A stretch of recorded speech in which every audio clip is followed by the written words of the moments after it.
Buenos días, nos encontramos con Mario Vedera, que es diputado de Educación por el PSOE en el Congreso de los Diputados y que amablemente ha accedido a contestarnos una serie de preguntas sobre la actualidad política y de educación. Muchísimas gracias por su tiempo, que sabemos que es un hombre muy ocupado. Encantado, encantado. Lo primero que vamos a tocar es el tema de política y una de las cosas que actualmente se puede palpar es la desconfianza de los ciudadanos hacia los políticos debido a los casos de presunta corrupción, de fraude fiscal.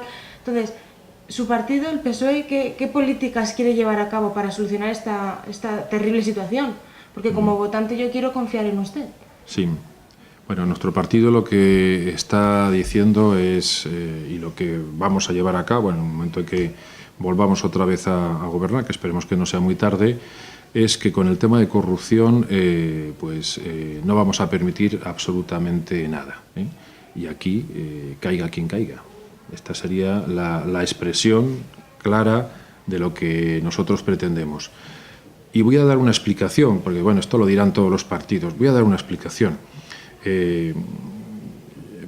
Ahora se podría pensar que hay como tres círculos de poder. Hay un poder mediático, hay un poder económico y hay un poder político. El único que se pone en juego cada 4 años es el poder político. El poder mediático y el poder económico están fundamentalmente en manos de la derecha. Por lo tanto, para el Partido Socialista, el poder político, es decir, el acceso al gobierno para poner en marcha tus ideas, para nosotros es muy importante. Para nosotros es como la respiración.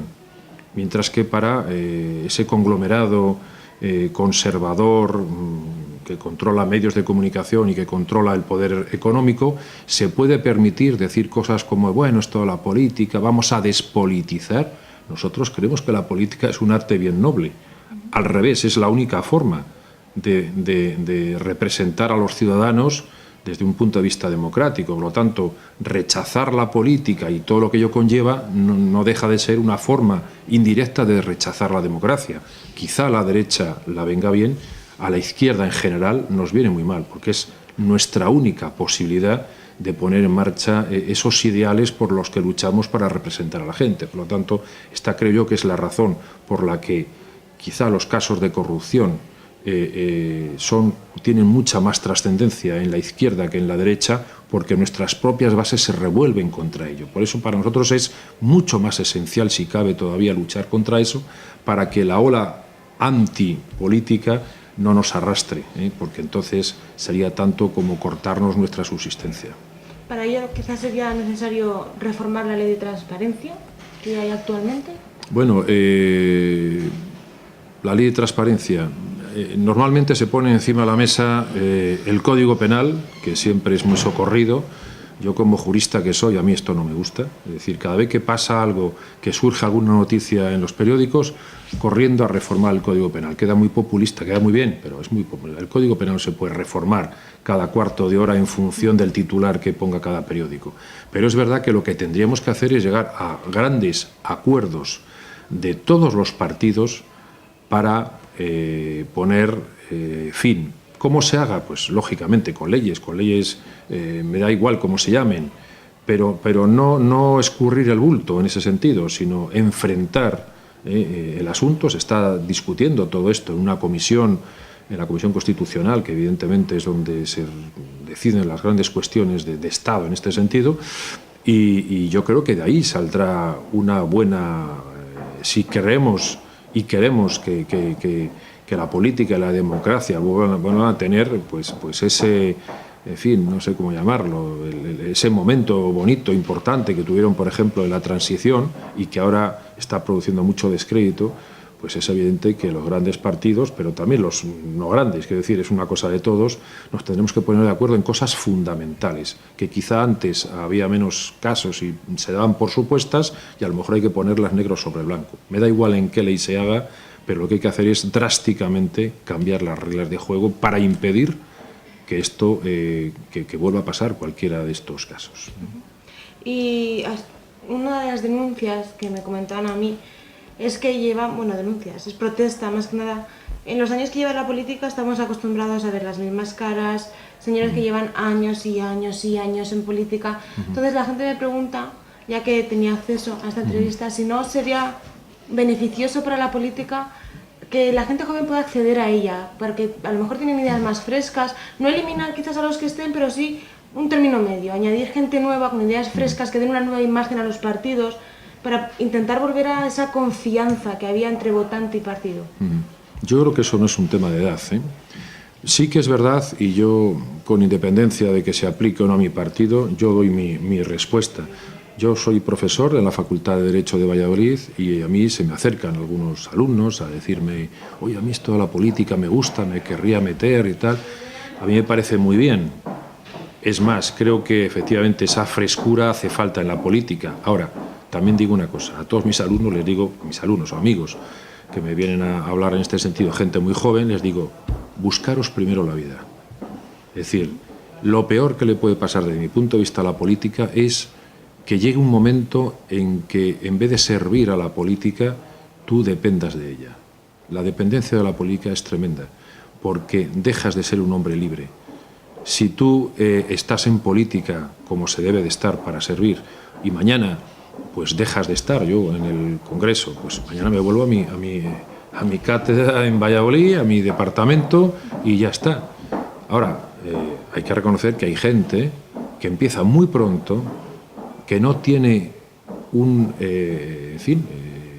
que no ha resuelto su actividad laboral, y hacer de la política una actividad laboral, puede haber casos señeros en los que esto pues esté explicado, ¿no? Pero a mí me parece que por principio no es bueno. Tú tienes que tener tu salida profesional, la que sea, y luego dedicar unos años de tu vida o toda tu vida, pero sabiendo que tú eres algo más que un político. Porque cuando dependes de la política, tus decisiones las vas a tamizar siempre por tus intereses. Oye, es que si no hago esto en tu propio partido, si no apoyo a este o al otro, o al que va a ganar, yo puedo quedar descabalgado. Eso es tremendo. Y eso es malo para la política en particular y para el país en general, en cuanto representamos, una vez más lo digo, a los ciudadanos. Entonces, mi consejo, pues evidentemente, búscate la vida, resuelve tu historia laboral y después dedícate al mundo de la política, una parte o muchos o pocos años. Eso vale para jóvenes y para mayores. Lógicamente, los que ya tienen una trayectoria, pues parece ser que es bueno también la experiencia. Yo ahí sí estaría de acuerdo contigo, una mezcla de experiencia y de frescura. Los jóvenes traéis ese puntito, eso es muy importante. Ahora, eso lo pierdes a los 2 días. Si al segundo día de estar en la política y con esa frescura resulta que depende tu futuro laboral de cómo hagas o de lo que hagas o de lo que digas, se acabó la frescura para entrar en otro terreno mucho más peligroso, ¿no? Y se ha debatido mucho sobre las primarias del Partido Socialista, por si iba a presentar Rubalcaba. Si no, ¿cree que España estaría lista en el caso de que no se presentase Rubalcaba, de que llegase una mujer a ser presidenta del gobierno? Yo creo que eso está, vamos, ahora mismo España es un país suficientemente avanzado para que fuera, por supuesto que sí, incluso para ser presidenta del gobierno, no digo ya candidata para ser presidenta del gobierno. Vamos, yo creo que ese paso lo hemos dado en España hace tiempo. Otra cosa es que luego están esos techos de cristal famosos, invisibles, que no sabes cómo. Y claro, nosotros hemos hecho una apuesta muy importante y muy dura, que es listas cremallera. Eso en algunos territorios como el mío, Castilla y León, donde de los 8.000 municipios que hay en España, 2.400 están en Castilla y León, hacer listas en cremallera en muchos pueblos de menos de 500 habitantes nos va a suponer, va a ser tremendamente complicado, porque tradicionalmente, pero bueno, quiero decir, el Partido Socialista ha hecho esa apuesta frontal y decidida por incorporar a las mujeres. Y luego yo creo que sociológicamente España está bastante mejor de lo que yo creo que muchos piensan, y estaría dispuesta a tener candidatas por los grandes partidos que optan al gobierno y presidentas de gobierno sin ninguna duda. Y debido a la situación estresante que vive la población, tanto recorte, que no da ese ápice de respiro, ¿ustedes qué medidas económicas proponen? Que no sean más recortes.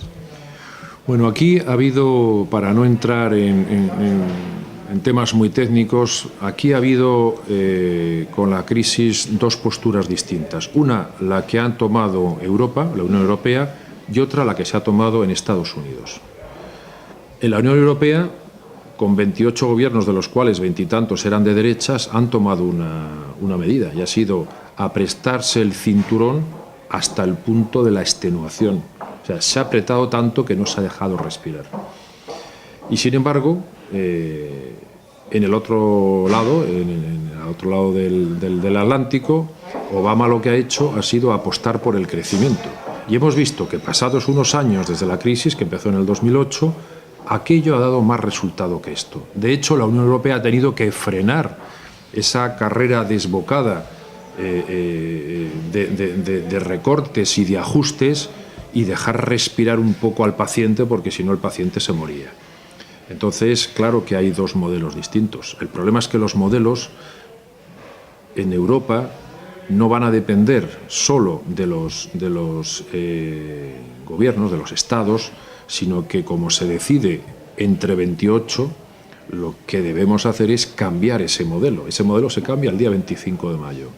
El día 25 de mayo vamos a decidir qué modelo queremos, y queremos un modelo más de crecimiento, que es por el que apuesta no solamente el Partido Socialista, que esa era la pregunta que me hacías, sino por el que apuestan todos los partidos de izquierdas, los partidos socialdemócratas principalmente en Europa. Esa es la gran propuesta que llevamos a estas elecciones europeas. Hay otra forma de hacerlo, se ha demostrado en Estados Unidos, con todos sus problemas, en fin, y cambios y situaciones distintas, pero se ha demostrado que allí llevan creando empleo y creciendo mucho más tiempo que nosotros, que estamos al borde de la deflación, con una crisis que se dice que estamos fuera de ella, pero que le pregunten a cualquiera que sale por la calle. Esto, en fin, lo de la macroeconomía, que debe quedar muy bien para las universidades y para estudios de Nobeles, pero evidentemente cuando vas a cada casa y ves el que está parado, el chico que no llega, que no le dan la beca, el otro que tiene que cogerse, y en fin, lo que ya sabemos todos, esto no ha llegado abajo todavía, ni mucho menos, ¿no? Entonces, claro que hay otra forma de hacer política. Los partidos socialistas europeos, con el Partido Socialista entre ellos, apostamos por el crecimiento frente a lo que se ha venido haciendo hasta ahora. Y ya por última pregunta con el tema de política. Sí. Seguro que usted ha escuchado las declaraciones de la presidenta del Círculo de Empresarios sugiriendo que se puede bajar más el salario mínimo interprofesional a los parados, a los jóvenes. ¿Qué opina del partido de esta, si me lo permite, barbaridad? No, menos? Se lo permito porque es una forma suave de decirla. Bueno, pues esto lo que demuestra es que hay en España personas que además tienen importantes responsabilidades, que si pudieran volver a la cuasi esclavitud lo harían. Y hay que recordar a esta señora y a los que son como ella que esto ya se terminó hace tiempo. Ya los romanos y algunos más, en fin, aquellos tiempos están un poco lejanos. Pero esto lo que pone de relieve es que hay que estar ojo a visor, porque todos pensamos que estamos en un mundo ya en el que hay una serie de avances que no van a poder marcha atrás, y en cuanto llegan mal dadas vemos que hay sectores importantes porque claro, que haya un señor que piensa esto y lo diga, no tenga ninguna responsabilidad, bueno, pues hay gente para todo, como dijo el torero.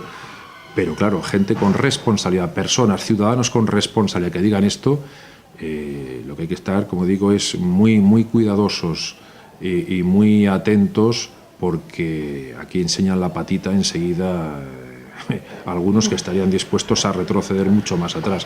Si 600 y pico euros, que es lo que es el salario mínimo interprofesional, a alguna persona le parece que es un sueldo más que viable por un trabajo de 8 horas, una de dos: o en su vida han tenido problemas económicos y por lo tanto su concepto del dinero es muy distinto, es estar fuera de la realidad, pero además hay un componente especialmente, no sé cómo calificarle, hay un componente radical muy peligroso. Gente que dice eso, personas que dicen eso, con esas responsabilidades, se lo tendrían que hacer mirar, porque podrían llegar a cualquier tipo de afirmación, o si en sus manos estuviera algunas de estas decisiones, son para echarse a temblar. Y ya pasando un poquito más a materia de educación, sí. La Ley Wert ha movilizado por primera vez en la historia de este país tanto a alumnos, profesores, padres, da igual si es educación primaria, secundaria, bachillerato, FP, universidad. Es tal el descontento de la sociedad ante esta ley que ¿cómo van a hacer un contrapeso de esta ley si se aprueba o qué medidas van a adoptar? La ley está aprobada ya, por desgracia. Efectivamente ha sido una ley, y está bien dicho, ley Wert, se llama LOMCE, Ley Orgánica Mejora, pero está muy bien porque esto es una ley de autor también, ¿eh? Es decir, ha habido una confluencia, como nunca se había dado, de la derecha más despiadada, porque no se puede decir de otra forma, la derecha más despiadada, que está dispuesta a volver a los años del franquismo, porque yo recuerdo que las reválidas las quitó un ministro de Franco, un tal Villar Palasí, el año 1970, pues esa derecha más despiadada, más neoliberal, que considera que la educación es una mercancía y por lo tanto la educación no es un derecho, sino algo sometido a la oferta y la demanda, cuando eso se acaba poniendo en una ley orgánica que está ya en vigor. Coincide además con un ministro que no es de educación, porque así se llama su cargo, pero que no se ha dedicado nunca a la educación. Por lo tanto, que es una persona ajena completamente a la educación. Él, la secretaria de Estado y los altos cargos del ministerio no tienen que ver nada con la educación. Ya dice bastante de la sensibilidad del presidente del Gobierno al colocar al frente de un departamento tan importante a un grupo de legos en la materia, Entonces, ha coincidido con un ministro que yo he dicho más de una vez que más que un ministro es un contratado por obra o servicio, y la obra o servicio que iba a hacer es esta ley. Ha coincidido a su vez con un momento de crisis económica brutal, donde la ley ha sido un poco la excusa, o la crisis económica, mejor dicho, ha sido la excusa para promulgar una ley que no se habían atrevido con esta radicalidad ni siquiera los gobiernos de José María Aznar, y entonces nuestra respuesta ha sido también contundente. Y digo, la nuestra, no solamente la del Partido Socialista, aunque haya liderado esto que voy a contar a continuación, es la primera vez en nuestra democracia que con una mayoría absoluta del Partido Popular de 186 diputados nos hemos comprometido todos los grupos parlamentarios de la oposición a derogarla en el momento en que cambie la mayoría parlamentaria. La primera semana de la nueva legislatura, los grupos lo hemos puesto por escrito, iremos a derogar la ley, porque nos parece lo peor que le ha pasado al sistema educativo desde la etapa de Franco. Es que leyendo un poquito la ley, no hace falta ni siquiera leerla entera. Te das cuenta que falta, sobre todo, y si me lo permite, yo creo que en la gran mayoría de las leyes que se han ido aprobando educativas, porque es tendencia que cada 4 o 5 años se cambie la ley. Y si la lees, yo creo que falta el consenso, no más el consenso, sino una pregunta a los docentes. Es decir, no puedes aprobar una ley sin hablar con el docente, que es el que está día a día con esos niños, con esos alumnos, con esos universitarios, que saben lo que necesitan, lo que sobra, lo que carece.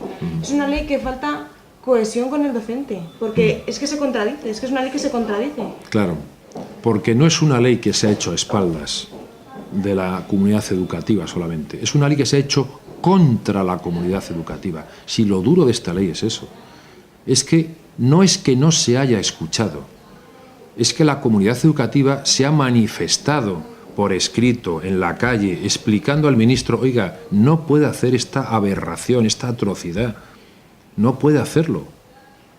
Y se ha legislado contra la comunidad educativa. No es haciendo caso omiso de la comunidad educativa, se ha legislado contra la... ¿Por qué digo esto?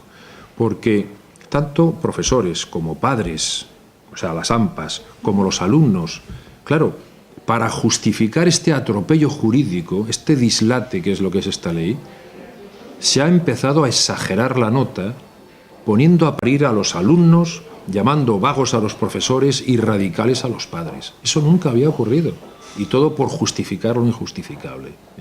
Por eso tiene o ha conseguido una unanimidad desconocida también en nuestra historia legislativa educativa. Y quiero decir, en el ámbito no universitario, En realidad, esto que hay leyes cada poco tiempo, bueno, no es exactamente así. En el ámbito no universitario ha habido 2 leyes. 1990, la LOCSE, año 2006, la LOE, las 2 del Partido Socialista. Es verdad que hubo un intento con Pilar del Castillo en la etapa de Aznar, pero aquella ley no progresó. ¿Por qué aquella ley y esta vamos a derogarla dentro de 4 días y progresaron las del Partido Socialista? Porque, en fin, si fuéramos todos iguales, no se explicaría por qué están en funcionamiento las leyes socialistas, entre comillas lo de socialista, ahora lo explicaré, y no las de las conservadoras. Pues muy sencillo, porque la LONCE y la LOE tuvieron, es verdad, salieron de Moncloa cuando gobernábamos los socialistas, pero han tenido un proceso larguísimo de comunicación con la comunidad educativa. La LOCSE tardó casi 4 años en progresar, en aprobarse, porque primero hubo 2 años y pico de constantes reuniones, de propuestas de la comunidad educativa de todo tipo. Es decir, cuando finalmente se vota la LOCSE y la LOE, solo tienen en contra el voto del Partido Popular, solo. Es decir, el resto de grupos apoyan la ley, solo tuvieron voto en contra del PP. La ley Wert y en su día la ley de Pilar del Castillo solo tuvieron a favor el voto del Partido Popular. Lo digo de otra manera, a nosotros nos hubiera gustado llegar más lejos con nuestras leyes, pero como las tuvimos que consensuar con el conjunto de la comunidad educativa, perdimos en algunas partes que nos hubiera gustado ir más lejos, pero ganamos en seguridad, es decir, la seguridad de que iban a durar más. Nosotros hacemos leyes de país y el Partido Popular está demostrando que hace leyes de partido. Esa es la explicación de la vigencia de por qué unas leyes sí y otras no. Y si ustedes llegasen al gobierno en las próximas elecciones, aumentarían, por ejemplo, las becas, porque es que las becas han sido sacrificadas. Y perdón por la expresión, pero se han reducido escandalosamente. Yo, en mi clase hay personas que se han visto muy mal para poder pagar la matrícula. Y eso que mi universidad no es de las más caras. Porque luego eso es otra, con la subida de las tasas que ha pegado, hay unas desigualdades enormes. En Castilla-La Mancha a lo mejor te cuesta, en mi ciudad que es Cuenca, 1.000 euros mi carrera, y si te vas a Madrid o Barcelona, que son las dos de las grandes ciudades, son 3.000. Es que es una diferencia de 2.000 euros. Entonces, además con esta ley que hay actualmente, tampoco puedes compaginar trabajo y estudios. Entonces, si no te dan la beca y no puedes trabajar, ¿cómo pagas? ¿Te quitas la universidad o...? Bueno, el sistema de becas está siendo, nosotros hemos presentado ayer tuvimos una interpelación a cara de perro con el ministro.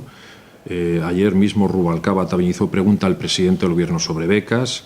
Nosotros es un tema que es una bandera para nosotros y no lo vamos a dejar, y vamos a hacer todo lo posible por desenmascarar las mentiras de este ministro. O sea, este ministro, como no tiene que volver a una facultad, a un departamento o a un instituto, tiene esa libertad de que su entorno no le dice, oye, pero ¿qué estás haciendo? Que estás destrozando, tu intención es demoler la educación pública, porque es lo que estás intentando.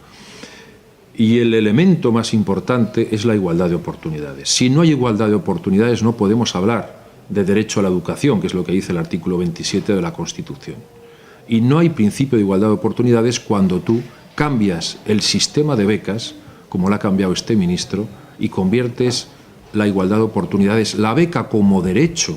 La beca es un derecho desde el año 2005, cuando lo puso el Partido Socialista, y las conviertes en un ejercicio elitista. O sea, lo que está pasando con las becas es tremendo, porque efectivamente no solo hay que hablar de becas. En ningún país del mundo, se ha hecho a la vez una subida brutal de tasas y una bajada de becas. Nunca.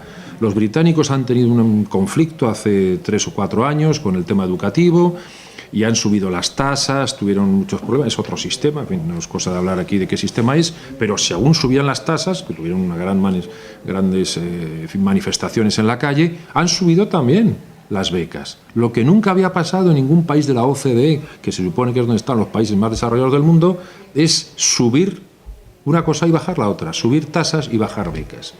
Y luego han cambiado un sistema, la beca es un derecho desde el año 2005, eso significa que lo que se establecía era una raya, un umbral. El que está por debajo de ese umbral tiene derecho a la beca sí o sí. Después, claro, se exigía, oye, que fueras aprobando. Un 5, vale, pero no te vamos a dar la beca si no haces nada. Vale. Pero claro, este ministro, ¿qué ha dicho? Buah, esto me supone aquí mucho dinero, porque como este país desde el año 2008 cada vez es más pobre, hay más familias que están por debajo de ese umbral de renta. Y como el ministro y el gobierno no se quieren gastar más dinero, yo he estado en el gobierno con Gabilondo. Yo he sido secretario de Estado un tiempo y evidentemente cada año había que poner más dinero encima de la mesa porque había más ciudadanos que cumplían con ese requisito. Eran más pobres, tenían menos renta, tenían derecho a la beca. ¿Qué es lo que ha hecho el ministro Wert? Pues lo que ha hecho ha sido, vamos a ver de qué manera, sin cargarnos formalmente el derecho a la beca como derecho, porque hubiera sido una escandalera absoluta, de qué manera vamos a poner un dinero y no nos vamos a mover de ahí. Claro, han hecho este invento de la parte fija y la parte variable, donde la parte variable se convierte en esa válvula de escape, donde si hay más dinero, pues se tocará a más, y si hay menos, tocará a cada alumno a menos, de forma que no se van a gastar un duro más o un euro más de lo que tengan pensado, con algunos ingredientes que yo por eso digo que es un sistema fallido. El modelo del PP es un modelo fallido, se ha demostrado, porque crea, primero, incertidumbre en cuál es la cuantía. Nadie sabe qué beca va a tener. Y hay muchas familias, primero, esa incertidumbre. Segunda incertidumbre, ¿cuándo lo cobras? Estamos en mayo prácticamente. Y los alumnos no han cobrado la parte variable de la beca. Hay familias que han solicitado créditos a los bancos.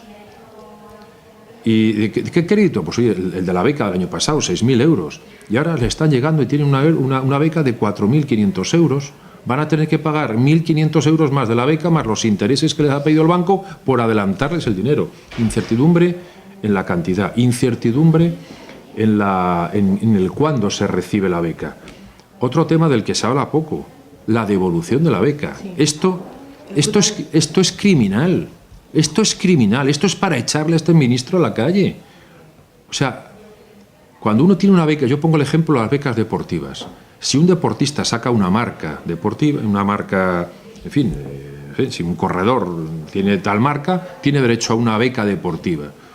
Ese deportista, si el año siguiente que disfruta la beca no confirma la marca que le pone el Consejo Superior de Deportes, no se la dan para el año siguiente, pero no se la hacen devolver. ¿O es que este ministro, que ha sido un mal ministro, cuando llegue el mes de diciembre le van a pedir que devuelva el dinero? Pues esto funciona igual, con un agravante. Las familias de renta más baja, las familias más humildes, está demostrado sociológicamente, tienen aversión al riesgo.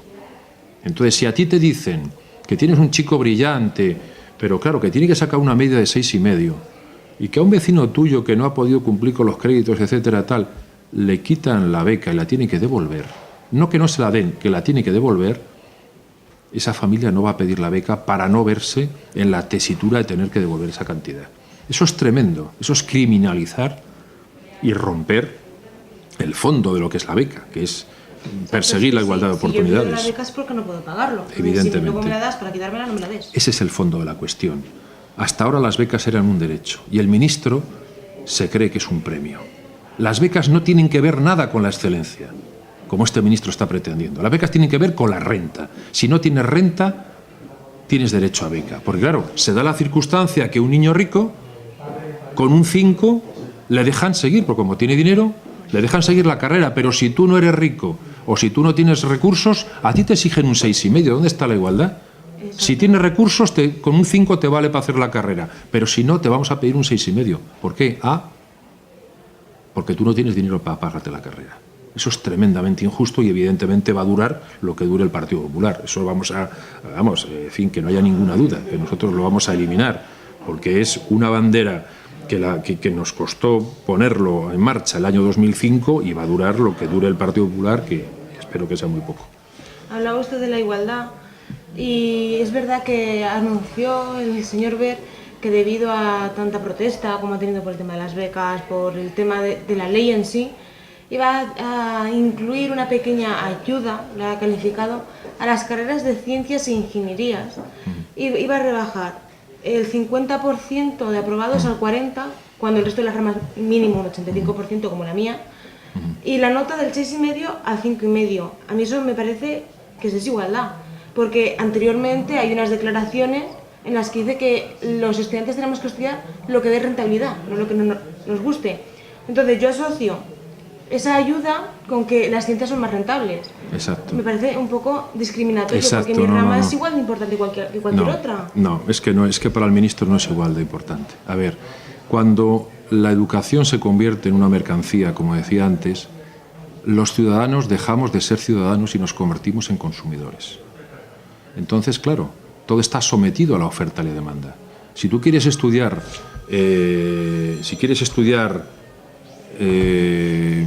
filosofía pura, o si quieres estudiar semíticas, como eso no es rentable, desde el punto de vista del ministro, hay poco consumo de ese tipo de estudios.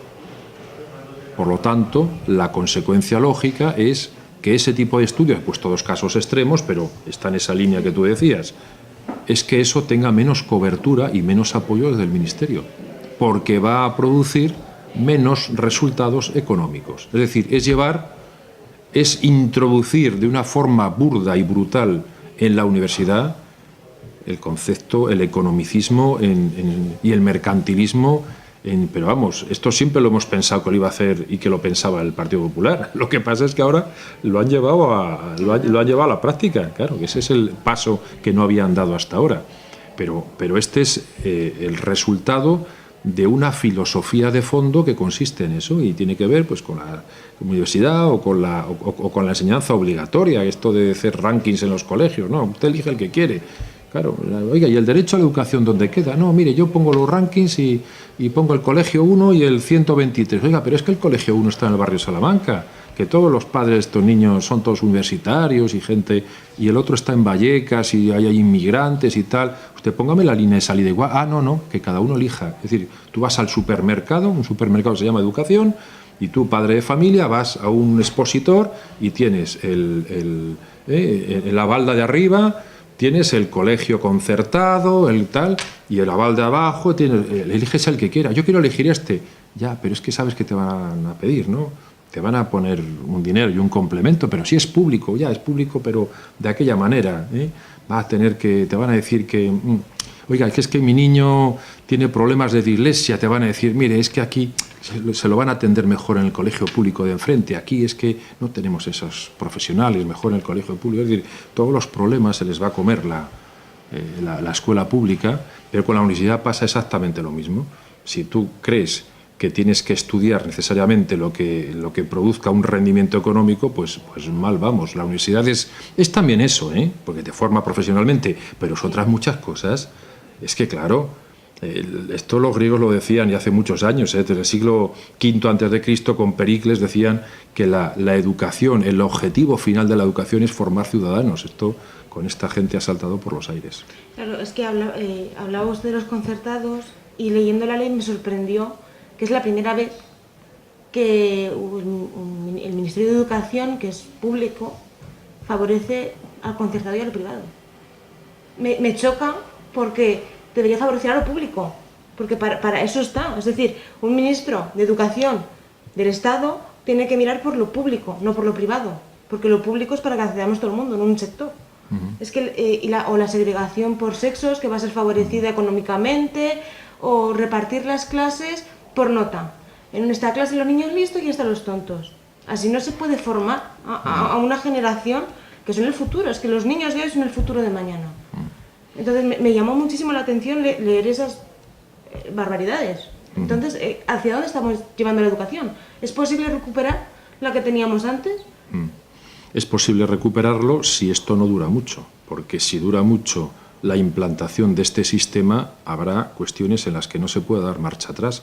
Por eso el acuerdo en plena legislatura de mayoría absoluta del PP, el acuerdo de todos los grupos políticos de la oposición de derogar esta ley inmediatamente, porque esto es un torpedo a la línea de flotación del principio de igualdad de oportunidades y de la universidad, perdón, de la escuela pública.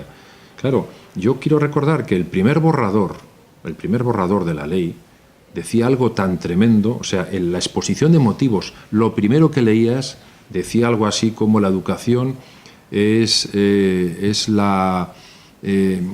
lo que da realmente la competitividad y el fundamento de la economía de los países. Oiga, empezar una ley de educación con ese frontispicio, con esa declaración de principios absolutamente mercantilista, ya te da un poco idea de lo que viene después. ¿Qué han hecho después? Han ido cambiando la exposición de motivos, han puesto la piel de oveja en esa parte, pero el articulado es tremendo. Voy a poner dos ejemplos que la gente no conoce, porque conoce lo que usted ha dicho, lo que tú has dicho, pero, por ejemplo, la primera vez que aparece en nuestra legislación educativa que la educación es un servicio público es con la Ley General de Educación de Villar-Palasí de 1970.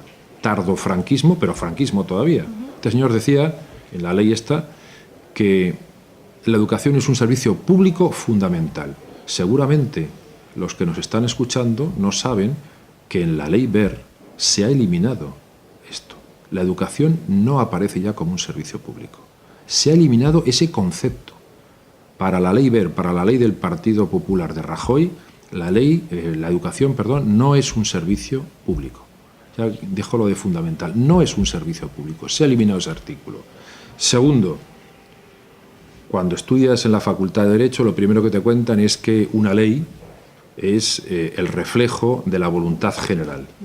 Bueno, pues resulta que han cambiado un artículo concreto, que es el artículo 84, para favorecer a una centena de colegios. En España hay más de 30.000 colegios. Bueno, pues para favorecer a unos 100, 108 creo que son, que separan niños y niñas, han cambiado un artículo concreto. Oiga, ¿dónde está la voluntad general?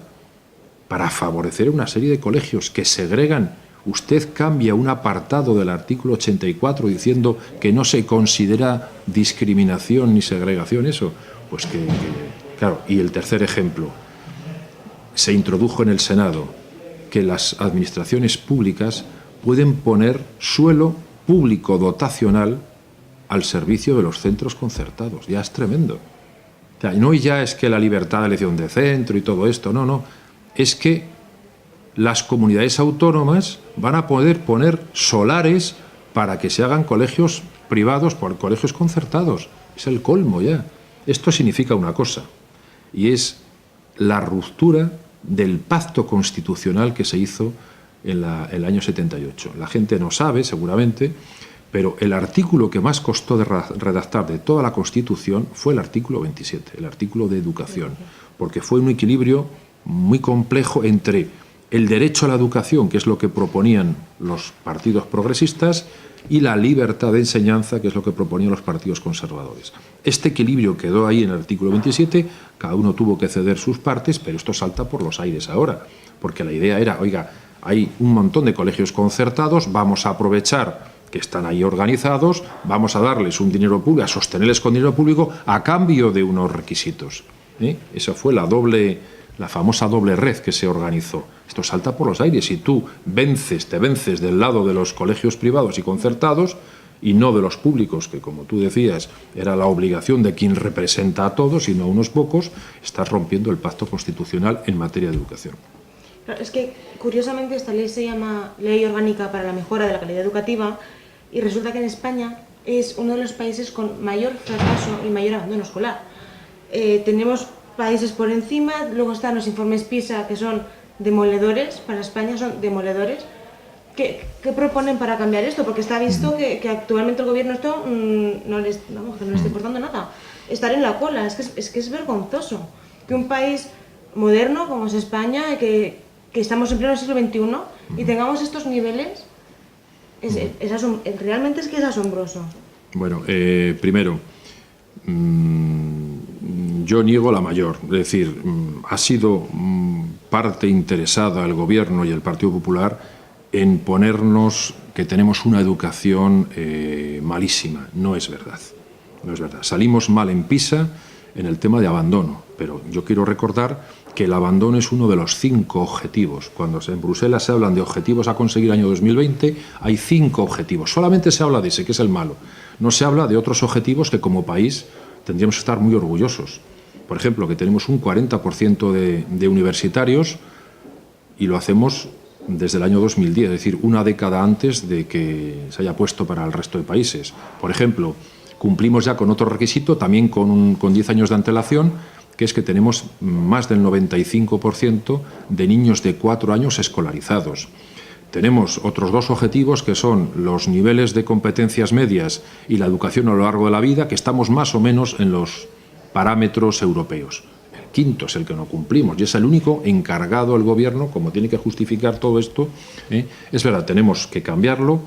Obedece, sería muy largo de explicar, obedece a otro tipo de cuestiones que tenemos en nuestro país, porque aunque nadie se crea esto que voy a decir, tenemos el sistema más duro desde el punto de vista educativo de toda la Unión Europea y de toda la OCDE. Somos el único país que el chico que no apruebe o la chica que no tenga el título de eso, no le dejamos continuar. El resto de países no tiene un título al terminar la enseñanza obligatoria. Te da un certificado de competencias, te dice, llegas hasta aquí o hasta aquí, por lo tanto puedes seguir por esta línea, por esta o por esta, pero deja continuar. España es el único sitio que exige esa titulación, de forma que un chico termina cuarto de la ESO y no remata porque no consigue aprobarlo todo, no tiene el título, y cuando va al empleador, cuando va al mercado laboral, ¿usted qué tiene? No tengo nada, no hay nada. O sea, se quitó el certificado de estudios primarios. Oiga, usted lleva hasta los 16 años y no sabe nada, no ha hecho nada. ¿Cómo es esto? Usted no tiene certificado ninguna competencia. Somos el país más duro en ese sentido. Bueno, es más largo de explicar. Ahora, a lo que voy. Hace muy mal el ministro, que es el ministro de todos, mal que me pese a mí y a muchos más, pero es nuestro ministro. Es la persona encargada de la educación en todo el país. Es la persona que tendría que hablar bien de la educación como concepto. Para justificar una ley infame, está echando por tierra los esfuerzos que ha hecho este país en los últimos 30 años. Y yo voy a dar 2 datos solamente. La OCDE dice que somos, junto con Corea del Sur, el país que más ha progresado en educación en las últimas décadas. Primer elemento. Segundo, además lo ha hecho con equidad. Somos, después de Finlandia, el país más equitativo. O dicho de otra forma, el año 78, cuando se aprueba la Constitución, en España hay un 25% de analfabetismo funcional. Y en el año 2010 tenemos un 40% de universitarios. Ningún país ha dado un salto tan importante en tan poco tiempo, porque es que hay que ver de dónde veníamos. Sí. Es decir, que de padres analfabetos tenemos hijos universitarios. Ningún país de nuestro entorno, hay que irse a Corea del Sur, ha conseguido esto. Por lo tanto, ¿hay que mejorar? Por supuesto que sí. Pero evidentemente la igualdad o esa excelencia, que persigue el ministro, la excelencia sin igualdad solo tiene un nombre, es elitismo. Y ya como última pregunta, ¿no cree que quizás para mejorar la calidad educativa, aparte del sistema español, que no ha sido malo hasta ahora, tiene sus resultados, habría que ayudar a que el profesorado se siga formando, a que se siga incrementando? Es decir, y en España yo creo que es una de las mayores carencias que tenemos es el inglés. Yo he tenido profesores que tenían el mismo nivel que yo en el curso o menos. Entonces, ¿no cree que es algo que no se está fomentando? El fomentar que el profesor aprenda, que no tenga tu mismo nivel, porque si tiene tu mismo nivel no puedes avanzar, puesto que el profesor es quien forma a unos niños que el día de mañana serán profesores, arquitectos o lo que les parezca bien. O sea, ese avance de decir, no, el profesorado, vamos a apoyarles, vamos a ayudarles a que se formen, a que sigan avanzando. En lugar de controlarlo como pretende esta ley, darle más rienda suelta. Al fin y al cabo el profesor es quien sabe cómo hay que guiar a esos alumnos, que son paños que se empapan de sabiduría. A ver, no puedo estar más de acuerdo.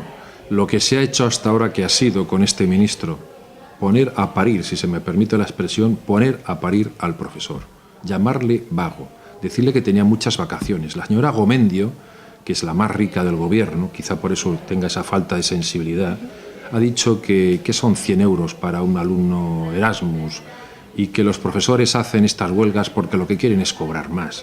O sea, esto hace falta cuajo para decirlo, ¿eh? El profesorado en este país es el que está tirando del sistema educativo y el que ha conseguido en estas décadas que tengamos ese sistema que tenemos, porque alguien habrá hecho algo bien. Si somos tan malos, ¿por qué se están rifando a nuestros ingenieros en Alemania, a nuestras enfermeras en Gran Bretaña? Oye, si somos tan malos, ¿qué ocurre? No, pues ocurre que para justificar lo injustificable se denigra el sistema, empezando por el profesorado, que es la piedra angular del sistema. Y en nuestro profesorado es buen profesorado.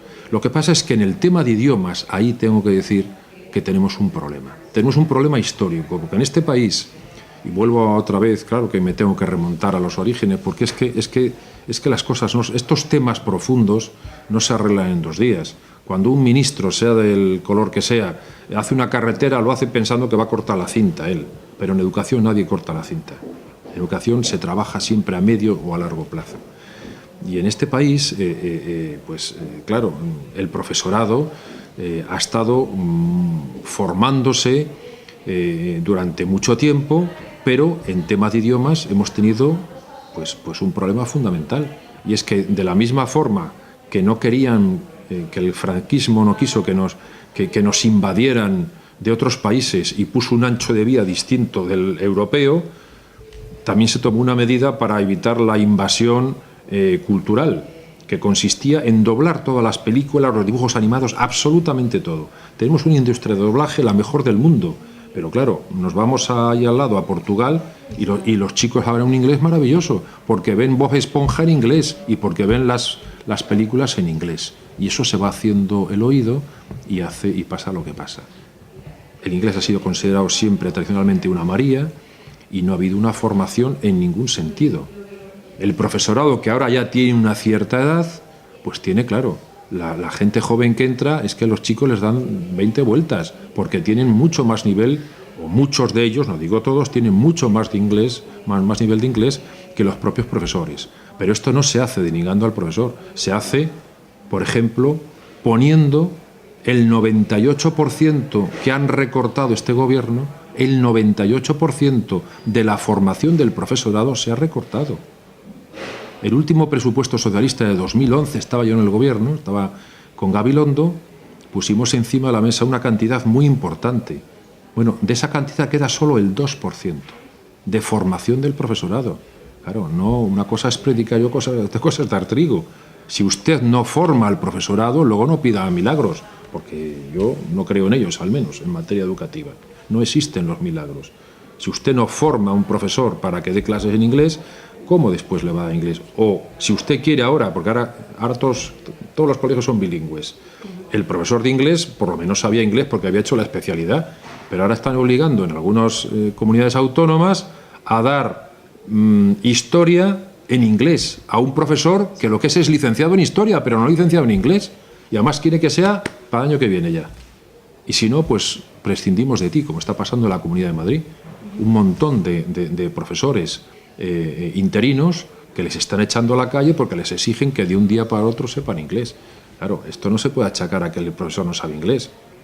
Habrá que hacer un esfuerzo formativo, y formación es poner dinero encima de la mesa para que esos señores se formen, y un plazo. Oiga, deme usted, es que el inglés no se aprende en 2 días. Yo podría aprender una ecuación en 2 días, pero inglés no se aprende en 2 días. Entonces, el profesorado, la piedra clave del sistema educativo. Si no se le apoya, si no se le forma, ¿qué es lo que ha ocurrido con el profesorado? Pues que antes tenían 20 niños y ahora tienen 30 por aula. Exacto. Antes tenían horas para hacer desdobles, para hacer tutorías personalizadas. Ese chico que de repente saca notable y está suspendiendo, pues ¿cómo se atiende a este chico? Cogiéndotele un día y diciendo, a ver, fulanito, ¿qué pasa? Pues hombre, pues mis padres se han separado, bueno, tienes un problema. Esos problemas no se van a detectar ahora, porque ni los desdobles, ni los refuerzos, ni los apoyos, ni las tutorías personalizadas se van a poder dar. Yo siempre digo, entramos con esta ley y con estos 5.200 millones que se han recortado en 2 años, 5.200 millones, entramos otra vez en la época de oro de las academias. Aquello que ya veíamos perdido. Y es que cojas al niño, si tienes dinero, claro, como no te van a dar el refuerzo en clase, cojas al niño y te le lleves a una clase de matemáticas o una clase de física y tal. Las clases de idiomas siempre se han dado.